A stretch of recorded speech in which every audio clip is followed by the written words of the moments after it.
Okay.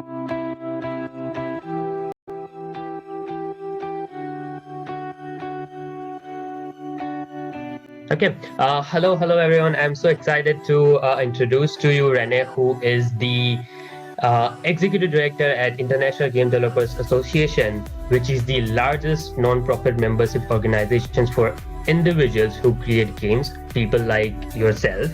And she is also the Creative Director and the CEO of a video game development agency called Stubbly Cat. So I'm so excited and I'm so honored to have Renee here join us. We are so thankful to you. Do you have any introductory words that you want to start with, or? Yeah, first of all, thank you so much for having me here. I think that this is a truly wonderful event. I think that technology and video games can really support everyone and positive missions around the world. That's something that I hold very dear and near to my heart. So it's great to see this event bringing developers together to get them excitement, not only about game development, but about moving forward causes to improve the world for all of us. As we all know, the COVID-19 pandemic has been devastating, not only for the loss of lives, but the loss of our day-to-day lives, our social networks, our friends and family. So being able to come together and work together to move past that or help dampen the horrible effects it's had is going to be a really admirable. How do you think, that we can use games or gamification to create an impact around us? Yeah, I think there's a pretty good range here. I think on one side, you have games inspiring technical progress. And then on the other side, you have games inspiring social and cultural progress.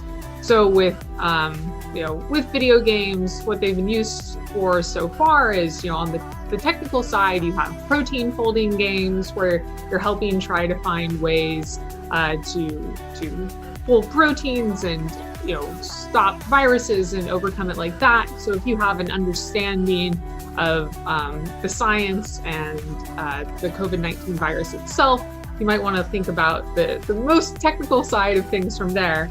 And then on the far other end of the spectrum, you have the social responsibility and personal responsibility that unfortunately not everyone takes seriously.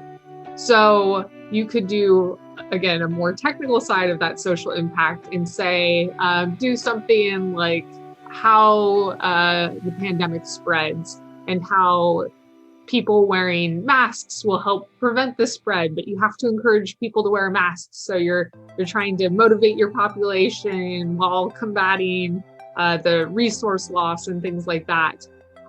You could also just have, empathy. Video games are really wonderful tools and engines for empathy because you are literally putting the player in someone else's shoes. They have to go through the restrictions that player has, the situations that they have, the experiences, and make the choices for them.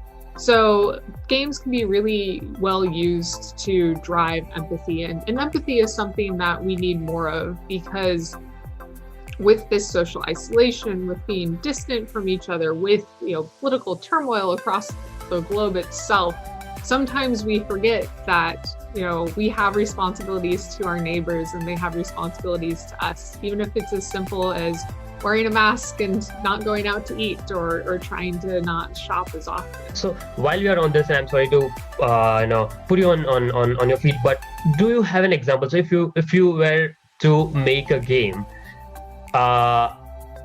to fight COVID specifically.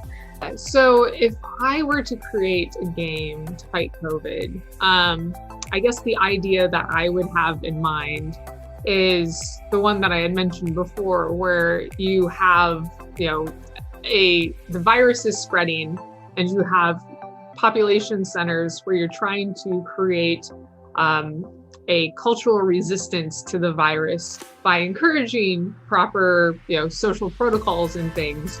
And then you have to deal with people who are opposed to those protocols or not listening to those protocols. And you have to balance, cracking down and convincing them with getting their support so they listen. Because I think that would be a really interesting mechanic here. You can have the spread of the virus versus your financial resources versus your political standing, if people are happy with you or not. Amazing. There was such a masterclass in such a short time. Nice. Thanks a lot for that. What do you think is the most important aspect in a game? The most important component of a game is invoking emotion. And what I mean by that is causing the player to experience any emotion that you're trying to drive. That could be the feeling of satisfaction of getting a headshot in a first-person shooter or getting a puzzle combination.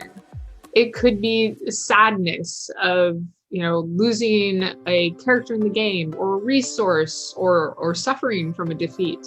It could be joy. It could be delight of experiencing new things and uncovering secrets. But the games that are the most compelling are the ones that find those areas where they are causing effects of emotion, whether it is deep introspection or just the simple joy. How would you advise them from your experience, from experience, and from how you see people around you paving their way into being a game developer? The most important thing if you would like to be a game developer is to have a portfolio of projects that you've worked on. Participating in hackathons and game jams just like this one are a great way to build up that initial portfolio. Your portfolio is proof that you can start a project and see it through. And that is what game development studios do. We all really appreciate it, and we'll also like to show you the outcomes or the games that are built by the end of the month and see what you think about them. So yeah, definitely we'll be in touch, and thanks a lot for joining. Thank you so much for having me, and I look forward to see what everyone's going to create.